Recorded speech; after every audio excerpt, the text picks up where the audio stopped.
Well, good afternoon. Thank you for joining us online and here in the classroom. Welcome to the final segment of our Issues in Ranching seminar series. It's brought to you by the Dan Scott Ranch Management Program. This session is focused almost entirely on employees and filling the gap in the needed employees that we have in agricultural operations. We started by looking at the trends in current employment, and we went through internships and what internship programs are out there and what it would take for you as a ranch to initiate your own internship program and begin to administer that. Last month, we talked about pathways for veterans to enter the industry of ranching and how that could work for both the veteran standpoint and also for a ranch as hosting it. We're rounding out the seminar series today with Dan Leahy with the Foundation for Ranch Management. Dan has been tasked with delivering a charge to all the folks sitting in this room here, which are the ranching system students at Montana State University.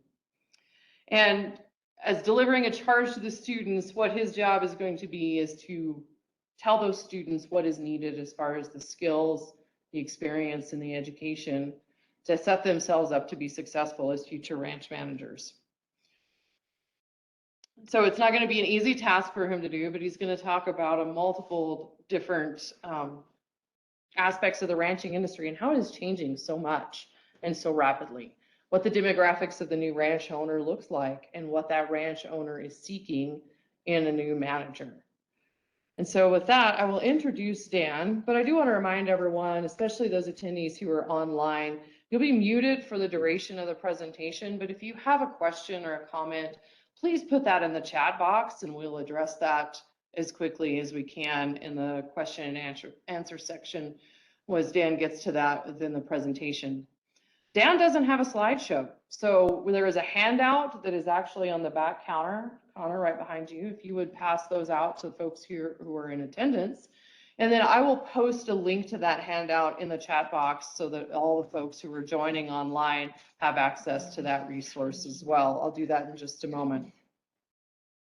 I think that covers most of the housekeeping things. So with that, I will introduce Dan and also remind everyone that recordings for this seminar and also for past seminars within the series are available at the Montana State University Dan Scott Ranch Management website.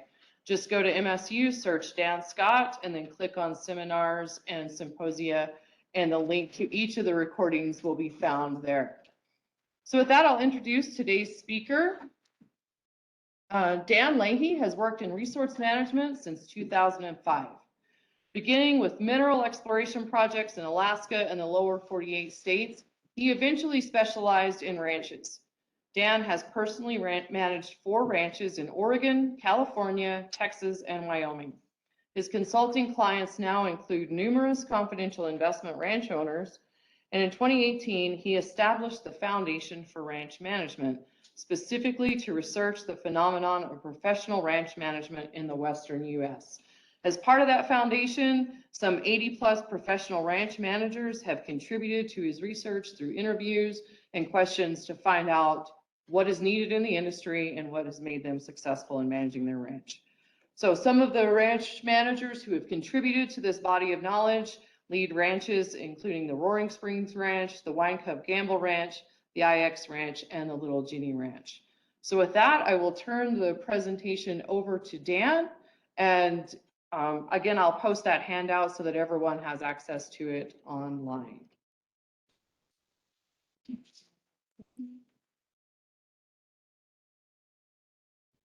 I don't know that I can actually turn.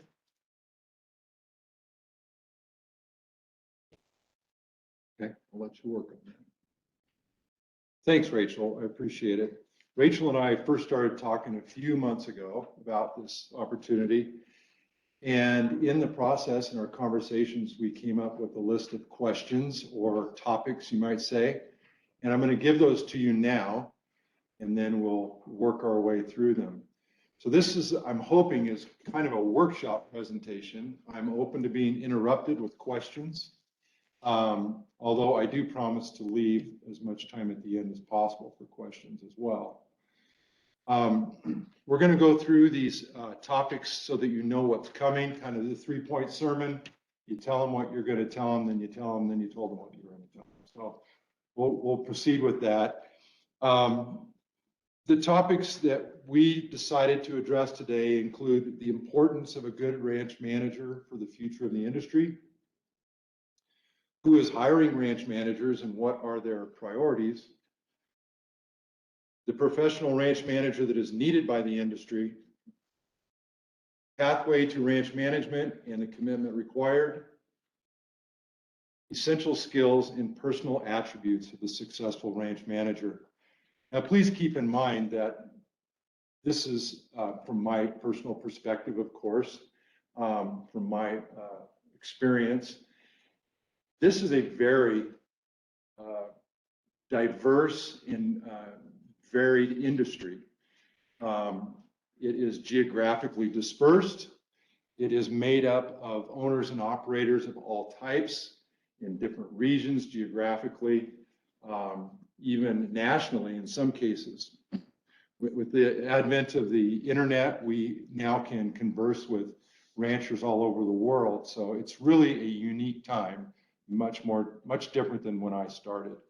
So I like to give that little caveat whenever I speak. You're welcome to my opinion, and I always am anxious to visit with others to get theirs as well. But this is a 10,000-foot view. We could drill down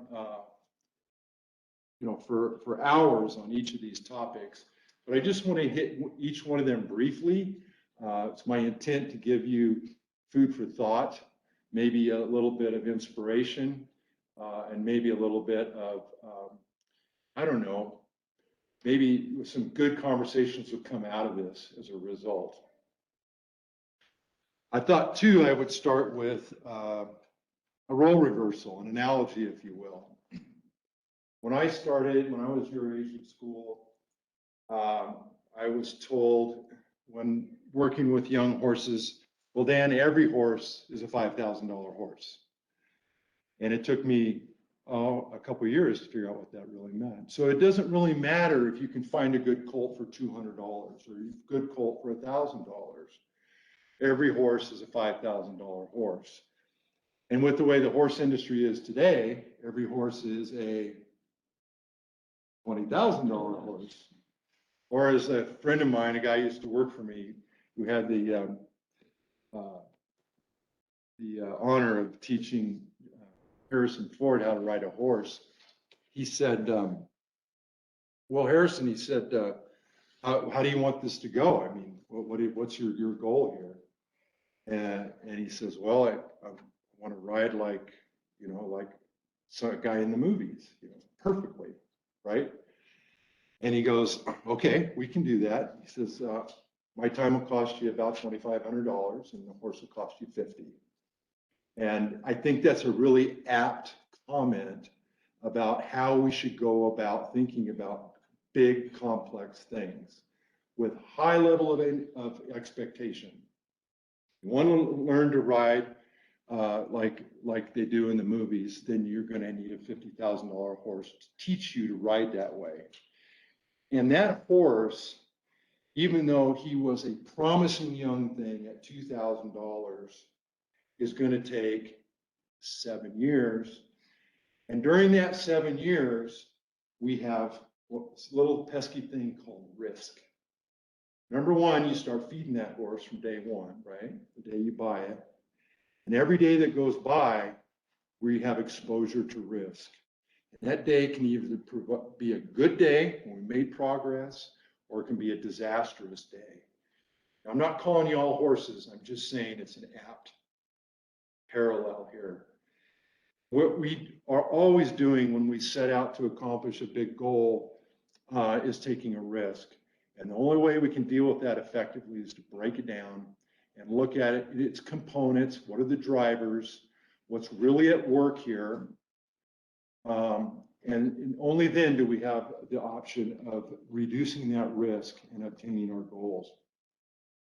I'm going to dive right into our first topic here. We got quite a bit of ground to cover in less than an hour.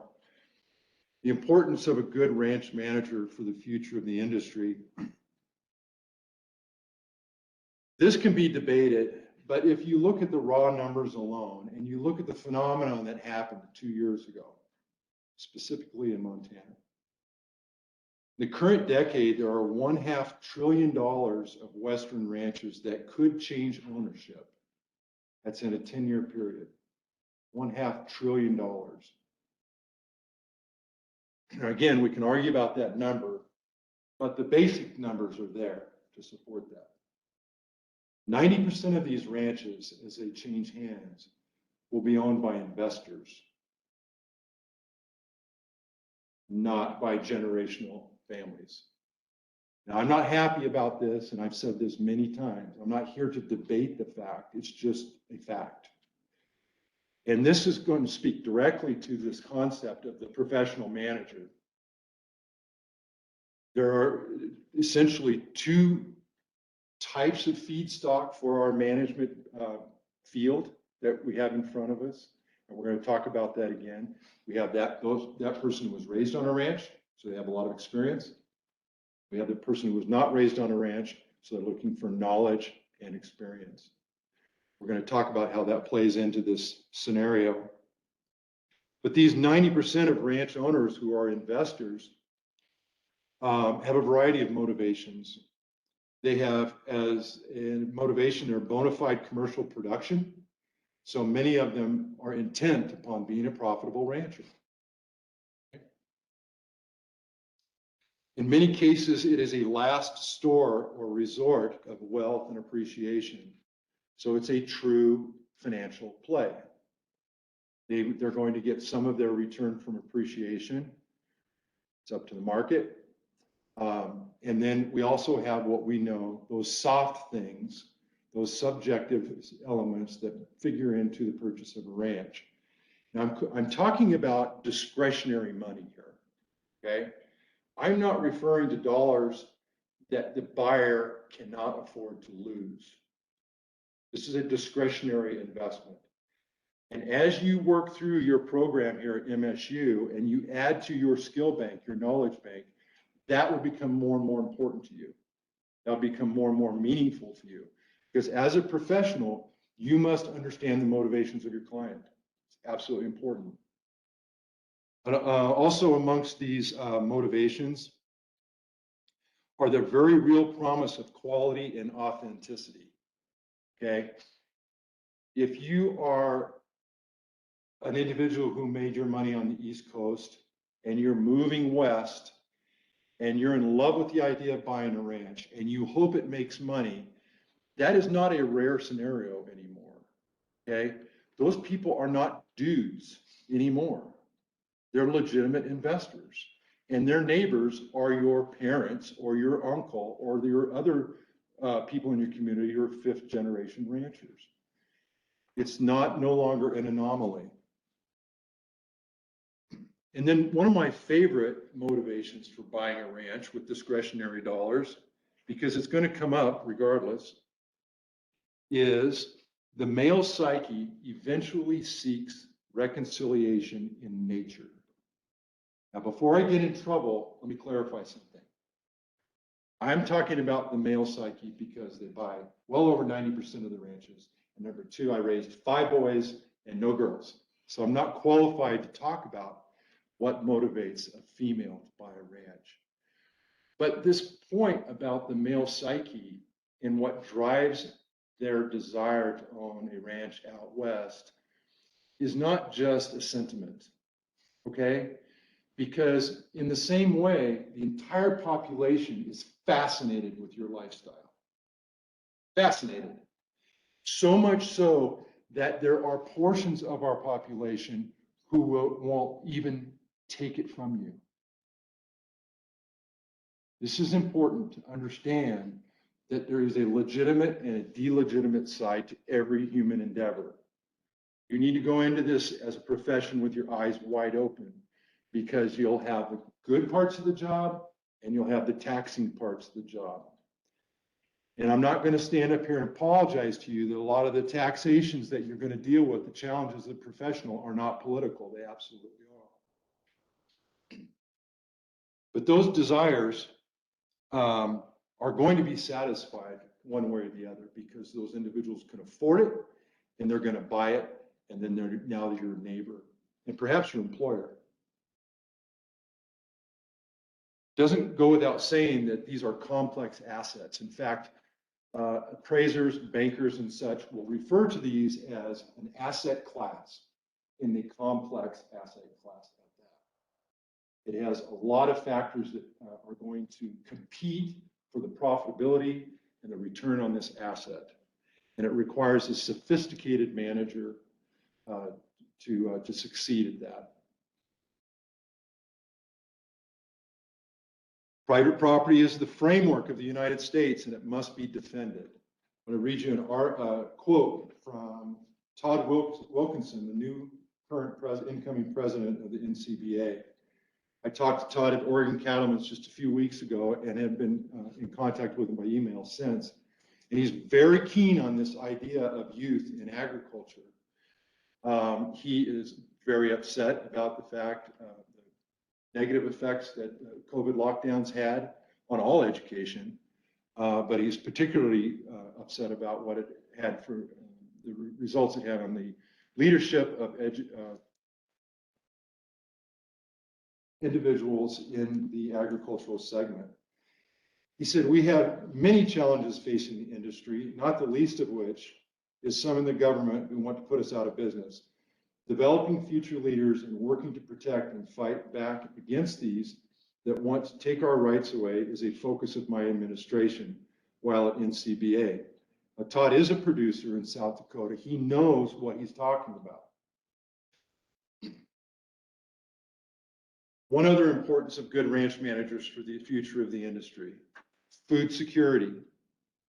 Food security is a local issue. It's an issue of local management. When they say all politics are local, that's part of what that means. Food becomes insecure when it is consolidated into narrow, closed processing systems and then returned to the population through unknown or nebulous channels. Okay, so here's what that means. Nobody can argue with the fact that consolidating production creates efficiencies. That's not what's at question here. The question is, once those efficiencies are gained and that production has been sequestered off behind these closed doors somewhere in Omaha or wherever, okay, and it starts to be redistributed back to the population, what assurance does the population have that the quality is correct or that it will ever arrive? When times are good, every assurance. But when something upsets that delivery system, they have no assurance. Experts tell us that in a true catastrophe, grocery stores will be empty in less than 3 days. That's how tenuous our food delivery system is. That's not even addressing the quality side of it. That's just whether or not it will show up. So good ranch managers are a key component in the establishment of strong, robust, regional food processing and redistribution systems. So in other words, the food never really leaves your sight. It never goes so far away that you can't make assurances for the quality or the availability of that food. That's becoming more and more of an issue in this country. Finally, well, there is one other thing I want to mention on that point. One other aspect of food insecurity includes that of epidemic diseases. So that might be minor issues such as availability of unpasteurized foods and the quality that unpasteurized foods can deliver if done well and done properly. But food security also extends, in my mind, to the issue of food health, dietary health. I read yesterday that between 25 and 60% of all food consumed is so highly processed that the nutritional value cannot be traced. So up to 60% of the food that Americans eat potentially has no nutritional value in it. It's entertainment. That's all it is. But our own USDA tells us it is food. The other component of that, which I think is more serious, up to 80% by some estimations of our population of our country are immediately at risk from type 2 diabetes. Okay? And yet ranchers live in arm's reach of the highest quality of protein in the world. And yet the demographic in the ranching community is no better than the general population when it comes to diabetes.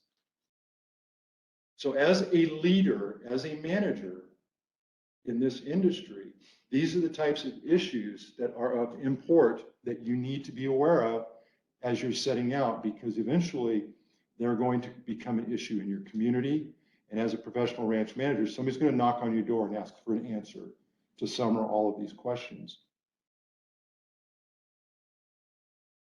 Who is hiring ranch managers and what are their priorities? This is always a hot topic. I always give first billing to generational ranches. I am not happy that generational ranches are in decline. Not happy about it at all. Just because I talk about it doesn't mean it brings me glee in any shape or form. It's the only time I'll mention the Yellowstone series. Taylor Sheridan, it's the 800-pound elephant in the room, so I'm going to mention Taylor Sheridan is a genius. He's also truly a Western rancher at heart. It's part of his psyche. It's part of his growing up. It's part of who he is. I will admit that his delivery is gratuitous. Okay, I would do well without the language and without the violence. But if you look at his treatment of the issues that we know are here, I think he does a fair job. He deals with interracial issues. He deals with economic inequality issues. He certainly deals with family counseling issues. Okay, and all of this is over dramatized to make his point. But I can assure you that if you met him personally, which I have not, but I have a sense that if you met with him personally, he would not hesitate to tell you that he believes very deeply in every one of the causes that he is dissecting in his storylines, okay? It is very much, with a lot of drama, the story of the generational ranch, and I think he does a much better job in 1883 and 1923 in telling the same story.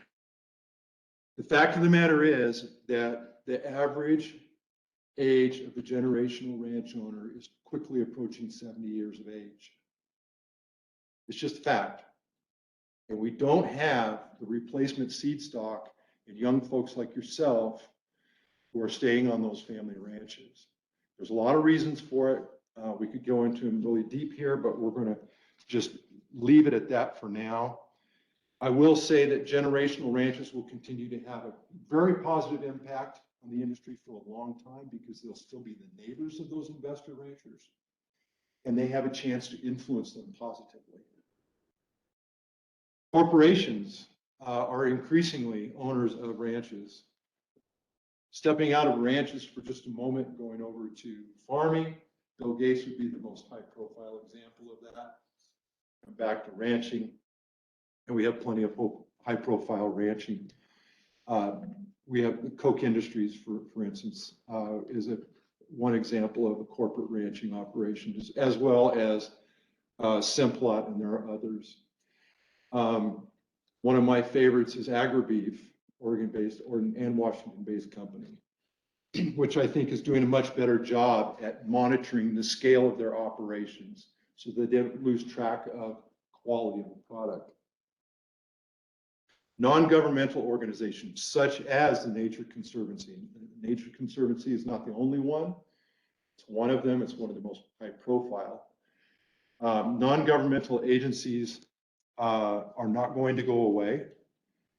In fact, the whole idea of a conservation easement, which came out of their lobbying efforts originally, by necessity has been adopted by agricultural organizations on a regional basis to offer conservation easements to ranchers, which can be more closely monitored for production on those ranches rather than preservation. So that is alone is an acknowledgement that conservation easements and non-governmental organizations who have preservation at their priority are not going to go away. Many of those organizations end up being in the ranch management business, and that's why I bring them forward here. You might find yourself as an employee of one of those organizations. Individual investors, we've already touched on briefly. As an individual investor, employer of a ranch manager, you might find yourself working with what they refer to as a family office or a corporate office. That owner may not manage his investments himself, so he has people to do that for him. And as a professional ranch manager, you might be answering to an accountant or mid-level manager in an office somewhere far, far away. And finally, cooperatives. There are some examples of ranches who have formed cooperatives strictly for the purpose of management. So we're not talking about material cooperatives or livestock marketing cooperatives, but specifically for the management of the land. So they can manage these cohesive ranches in a large block and bring those efficiencies and that political clout to bear upon their own circumstances. All right, the professional ranch manager that is needed by the industry. So this really, I put this in here to speak specifically about the difference between professionalism and what anybody else might refer to themselves as a career ranch manager. Professionalism brings about a connotation of an intent to provide assurances to the highest possible level that can be delivered. So for instance, if you were looking for legal advice, you would go to the internet and you get a certain level of internet legal advice. Same with a doctor, same with an accountant. You're looking for the next level, you might go to a certified this or a certified that, so a mid-level certification. But if you're looking for a professional, somebody who will stand by their work independently and attest to the viability of that work, you would go looking for an MD, a CPA, or other certified professional. And it's that thing that I want you to keep in your mind when we talk about the professional ranch manager. Somebody who can think independently, provide solutions, and stand behind those solutions on behalf of their client. That's far more than an employee. So while your pay stub might say W-2 on it, right? That is a contrived arrangement by which you are coming to work on that ranch. That has to do with how you file your taxes. A professional thinks about the ranch as its client. What is in the client's best interest? Always first, before themselves. And it's from that this highest level of performance is going to come that our industry needs. If you, on your resume, say that you have a ranch management degree from Montana State University, you are implying, the university is implying, that they have certified you to some degree based upon your education, the amount of tenure you've put in on your education and so forth, your behavior while you were here, whatever. It's your responsibility to take that assurance from that point forward in your professional career. So the point is, you are not an owner. You are working for someone else. If you succeed, you can become indispensable. That's really the goal. We'll get back to that. This one definition of a professional is one that I really like. We're talking about ranching. The only thing to temper gentrification in ranching is the guild of managers aptly prepared to care for the land expertly, selflessly, and with fidelity to the created order of things. That's a mouthful, a lot to unpack there. But right away, you can tell it has nothing to do with just being somebody's employee. Okay? It says a lot about the individual, and you ought to have high expectations of somebody who believes that about themselves. One of the greatest requirements and abilities of a ranch manager is that power of observation. Power of observation was created in you when you were a child. It was fostered by your parents, hopefully fostered here. But nobody will ever give you greater motivation in terms of your sense of observation than yourself. Your natural ability to understand things, to figure things out, and to know the truth. And that is why I'm convinced that the author put this phrase at the back of this quote. He said, and with fidelity to the created order of things. Okay? He's making no apologies there. There is merit in how things actually work in this world, right? And so, as a professional, you need to go forward onto those ranches, onto those properties, with your eyes wide open, with all of the skills and the knowledge that you've gotten from your education, and apply it accordingly, without apology. And if you're wrong, you admit it, and it adds to that body of knowledge.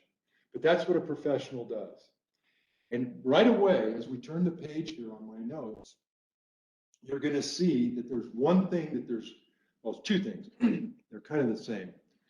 There's no room for in this professional ranch management scenario. First is ego, and the second is drama. Okay? I just want to mention that now because it fits so tightly with this quote. Further, the list of things that a manager must succeed with is unreasonable. It's unreasonable. You just look at the course list of your 4 years of college here at Montana State University. It's all over the map. It's everything from politics to accounting, from biology to psychology. It's all over the map. And yet all of those things exist in the ranching environment. But this is why you must be a continuous learner, because there is absolutely no way, no chance that you're going to be prepared when you leave this institution.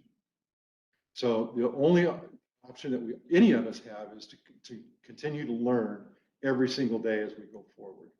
And I will add, that is something, if you have a reputation for that, it will give your employer a tremendous amount of confidence. Tremendous amount of confidence.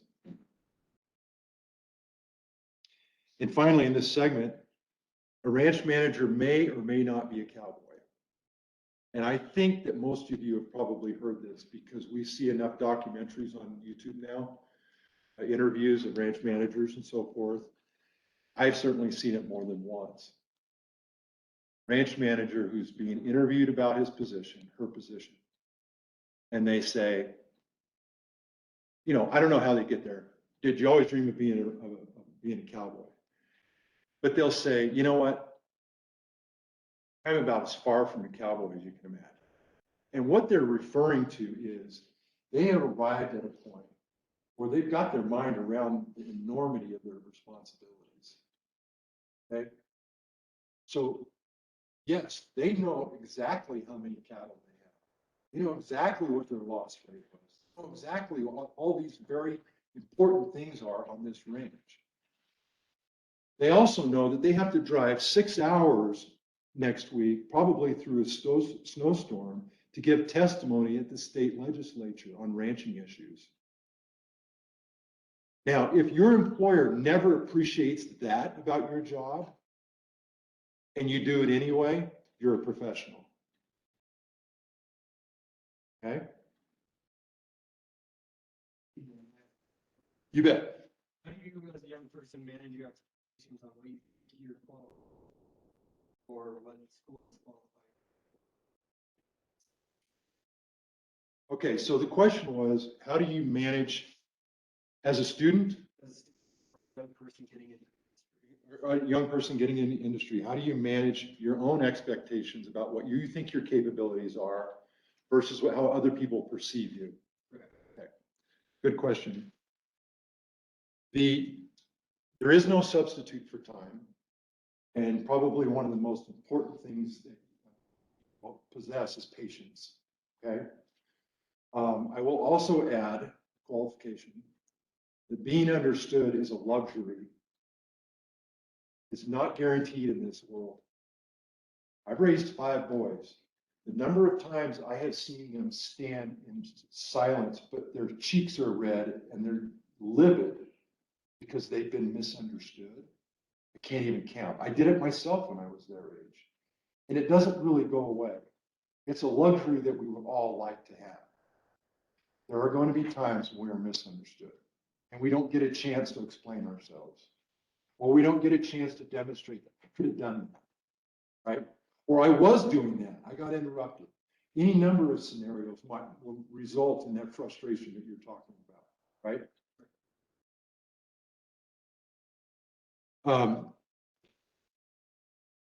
One technique might be this. Ask yourself how important this is to you, okay? Because if your vision of being a professional rancher is clear and vivid for you, or it's not vivid yet, but you want to know about it enough that you're going to follow this path for a while, then it's important enough to swallow your pride, turn on your heel, and save the argument to fight another day. Somebody hurt your feelings, okay? Go take it out on your textbooks, go out on the barn, whatever. But those times will come up, and I'm acknowledging. The other thing that I will say in that regard is this is not a quick and easy proposition, all right? Some professionals' pathways are, you can sit for the CPA exam and you can be a CPA pretty quick. Longer for a doctor. I would say longer for a rancher. But that doesn't mean you can't be happy, productive, and progressing all the while. It just means it will probably take longer than you think. But all of the old saws are probably true. Things that are worth waiting for are worth it. But remember, you're biting off a big chew, a big bite here, because we're talking about that enormous breadth and depth of subject matter and skills that are included in being a ranch manager. Think about it this way. Don't put yourself in a position where you're asking employees to do something that you've not done yourself or would not readily do yourself. That's a very compromised position to be in. And it's very easy to lose position, respect, and your position if that goes the wrong way. Because human nature being what it is, if you get caught being insufficient as a leader in those skill sets, then your ego comes rushing up from behind, and then you got a train wreck on you. So that'd be one cautionary point as well. But we're going to get to a couple other answers to your question. Appreciate that. Pathways to ranch management and the commitment required. Let me say this, there is a place in ag for everyone. And if you allow yourself to think about that for just a minute, you can easily agree with me. There's a place in agriculture for anyone and everyone. When organizations like Montana State create a program specifically for ranch management, they're getting kind of politically incorrect right away, okay? Because they're suggesting that this is a certain thing. But I would say at the same time, if you're demanding certain things from my medical doctor, I want you to be politically incorrect. Because I want him to be good. I don't care about his politics, right? So while we can say we have as a lofty goal, a very defined goal of ranch management as a certain professional occupation, we're not excluding all of the other people along this path. In fact, we are setting out to provide leadership for everybody else on that path. It is a service. It is something that we set our minds to provide opportunities for other people as well. So if a person sets out to be a ranch manager, they may end up being a foreman. They may end up being an assistant ranch manager. They may never get off of that dime. They may decide that they are a technician and they're perfectly happy being a technician. And they're really concerned about people who aren't concerned about the things they're concerned about. And so they might end up in AI, and they might be the best at AI in the world. I mean, just think about it. It's endless, okay? When we set out to create a standard for performance at a certain level, it is not a commentary on those other people who the industry also relies upon to an equal degree, okay? Everyone's path is different and it contains a unique combination of education and training. This is a graphic that I think you can keep with you as well. So let's say, for instance, you were raised on a ranch. And so by no choice of your own, you have a lot of experience, right? You can ride rope, you can ride, you can resuscitate a calf, you can do a lot of things without even thinking about it, right? It's been completely processed. It's part of who you are. At some point, you decided, either because your parents insisted upon it or any other reason, that you needed an education. So whatever that consists of, you might have availed yourself of a AA program, community college program, of which there are many good ones. And for many people, that makes really good sense. It's affordable. You've got excellent instructors at that level. And you honestly, you have more contact with both the local community than, you have a target-rich environment as a student, put it that way. But you get a certain amount of experience, and then you go and you get an education. And then you have the opposite scenario, where the individual is coming from the education side. They have no experience other than what they've assimilated because they're interested in it. And that is no small thing. They say that we know the most about that which we are most interested in. And that's a good litmus test as you go through the first couple of years of this program. Keep asking yourself, am I most interested in this? What's really driving me? Okay. So you end up with a percentage of education and training and education. And everybody's path looks different. But I can tell you from interviewing ranch managers, successful ranch managers, that there really is a list of things that is necessary. And then there's another list of things which would be nice to have. But that list of necessary things, I think that MSU program here, the Dan Scott program, has pretty much about nailed it, about 80%. In this world, that's about all we can hope for, because you never know what situation you're going to go into. So to say that any program can be 100% is just not realistic.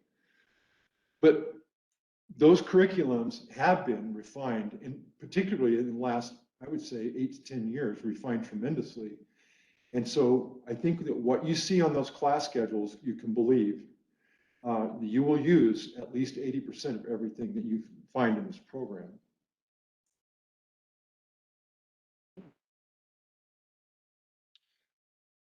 I'd say the difference between education and training also boils down to the difference between working it and running it.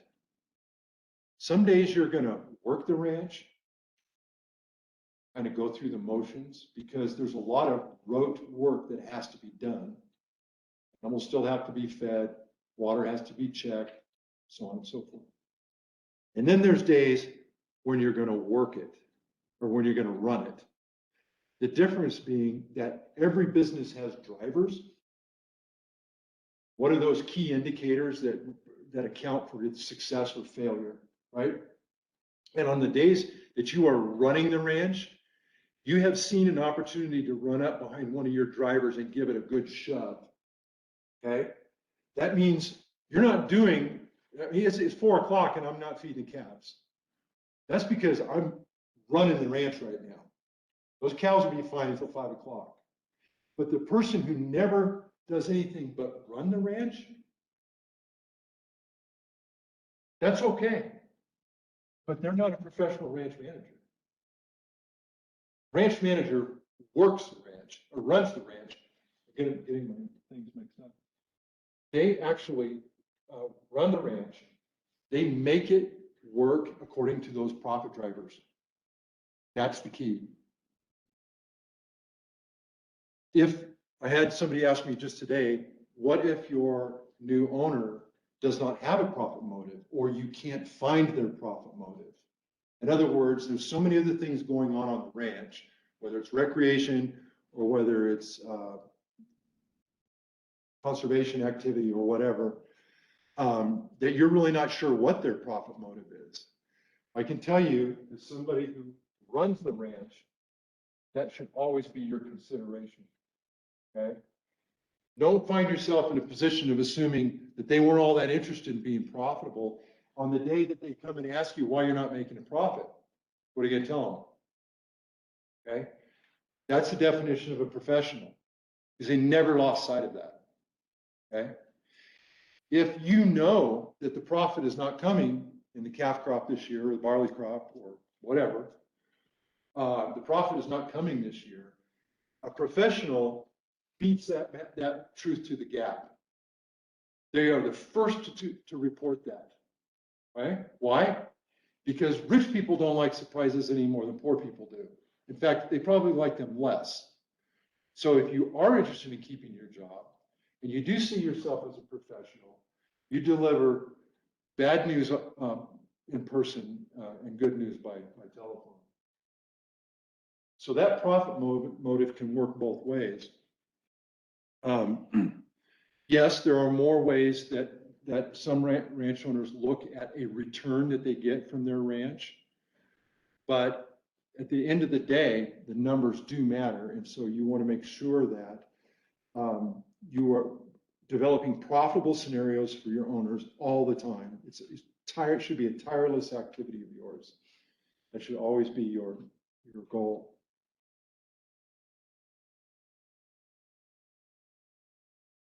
I also was asked today another question on the same subject. What do you have?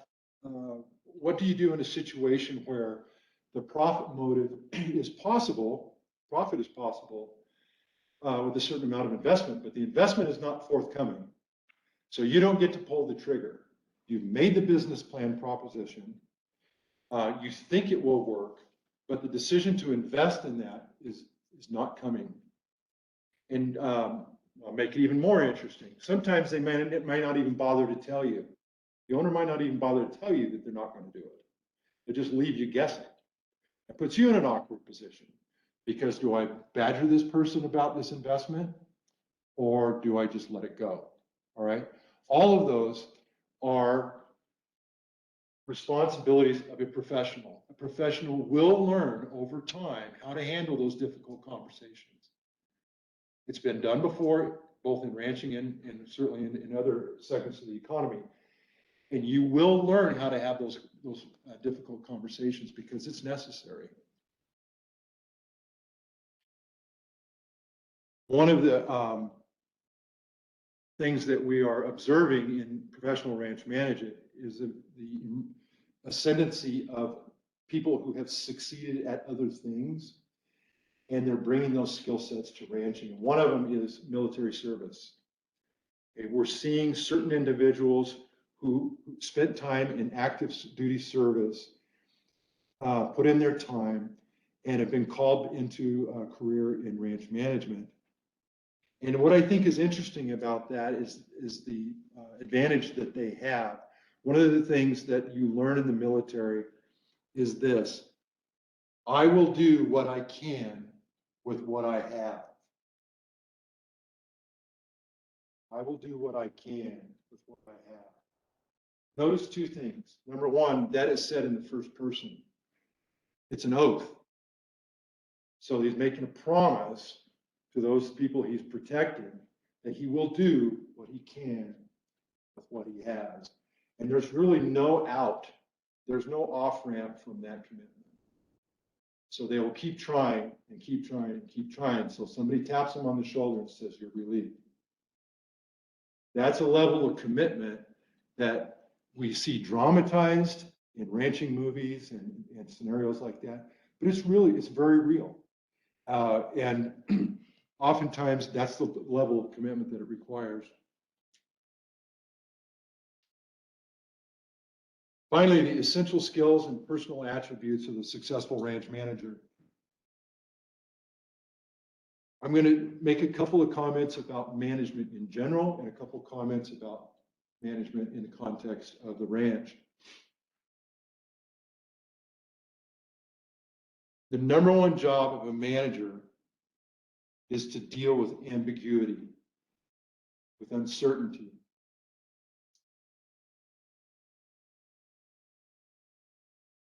Number one job of a manager is to deal with ambiguity or uncertainty. There's a parable that says it is good to grasp one thing and not let go of another. In other words, life isn't as neat and tidy as we should hope it is.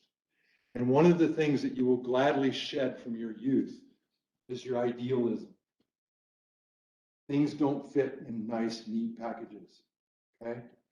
And as a manager, as you progress, one of the things that more than anything else will account for your success is not knowing what the answer is or what to do or what to say and be okay with it. The number one thing that can allow you to succeed because of that, in spite of that, is preparation. If you prepare constantly, you will have known that you did everything you could do to be prepared for this situation. And it's okay to say, hold on a second, let me think about that. Okay? If you're not prepared, you don't get the right to say that. You don't have any authority. And as a manager, you want to be thought of somebody with authority. So preparation is key. And you don't have to fear those times when you don't know what to do, what to say, okay? Because those times will come, and if it weren't for those times, there wouldn't be any need for you. We wouldn't need managers. We could just dole out the daily work orders to our hourly employees, and that would be all that's required. That's not the case. The number one failure of a manager is to believe that they have arrived. I will tell you that I hear it all the time, a degree a manager does not make. It is not the intention of graduates from programs like this to go to a job and expect special treatment. It's understandable. Put in a big effort. But oftentimes that can be interpreted as they expected to arrive and get my job. This is what I hear from managers. So just being aware of that is important because that way you can guard against it. I don't think it's necessarily anybody's intention, but it is important to keep in mind that there's a big gap between education and that experience that path that you have to travel in order to be ready for that top job. And I know the most serious ones among you already know that.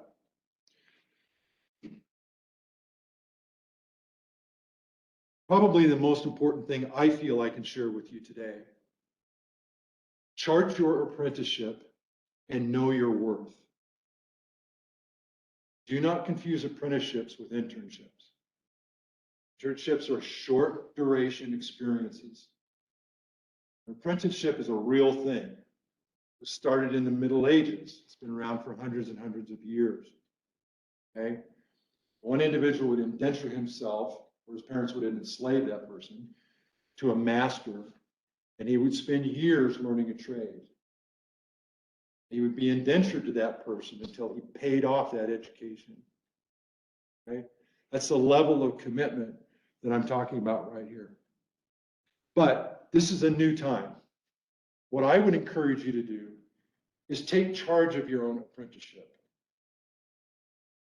Become comfortable with the idea, become okay with the idea that you, after you get out of school, you're going to take an additional 6 or 7 years and you're going to become a master, whatever it takes. And that'll keep you from making mistake number 1 and mistake number 2. And it will put you on a path where eventually somebody's going to tap you on the shoulder and say, good job, come with me, I need to show you something. That's how I think it happens. I really do.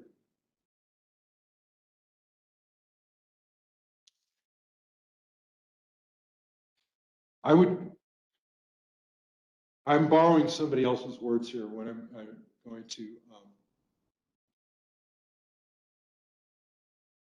recap the essential skills and personal attributes of a successful ranch manager. I would say 3 words can do it: competence, reliability, and respect. It might be oversimplifying it, but I don't think so. I think it covers it. I want to pause just for a second and see if anybody has any quick questions. How are we doing, Rachel? Time.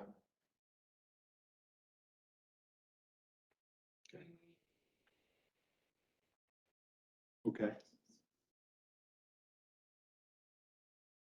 Any quick questions? All right, well, Rachel asked me to end with my encouragement for you, and so I did that. I'm going to read it to the people who are listening in right now. I call it How to Make Opportunity Find You. And for you at Dan Scott Ranch Management Program, you will self-select. Only 3% of the population are leaders, and this program is no exception. Waiting until the sophomore year to apply to the program is the very least that can be done to qualify successful candidates. Look at it this way. I'm speaking off notes here for a second. This is how important people feel it is that you succeed. Okay? You can take it one of 2 ways. You can take it as being overly judgmental or harsh, or you can see how important this is to some people that you arrive.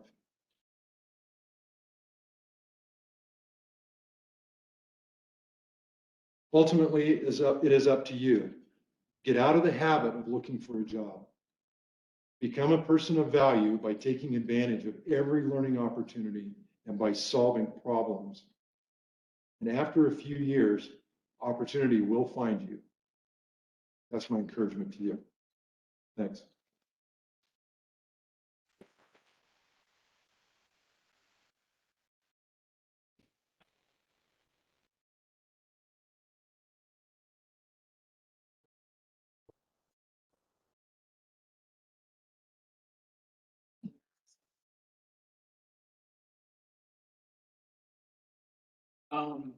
So you were talking about the pathway to becoming a ranch manager and the other ways you can go.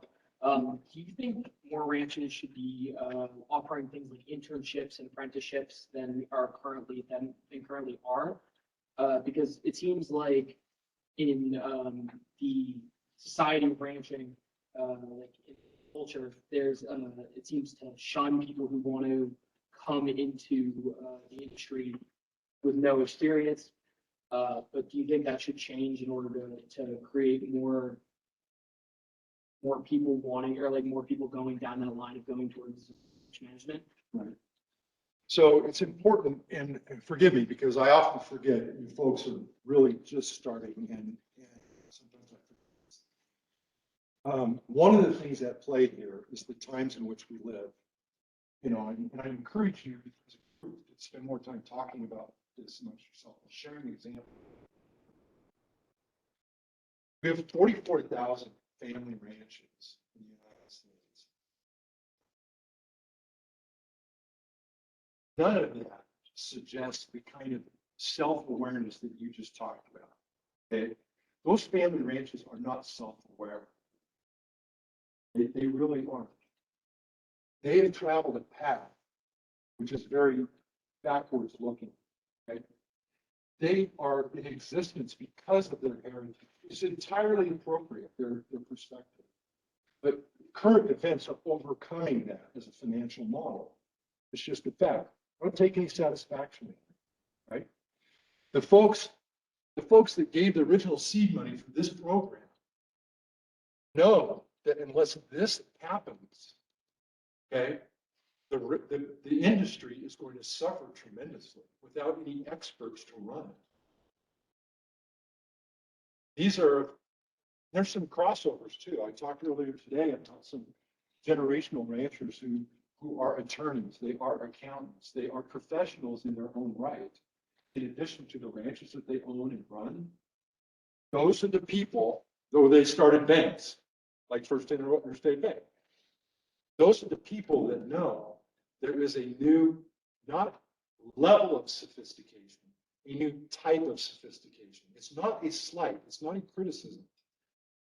It's a way of looking forward and saying the world isn't what it used to be. So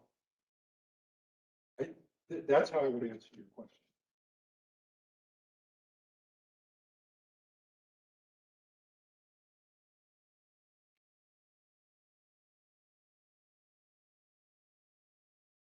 Well, we're off the clock right now.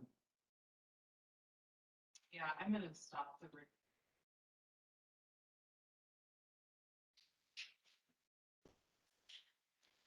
I just thought somebody might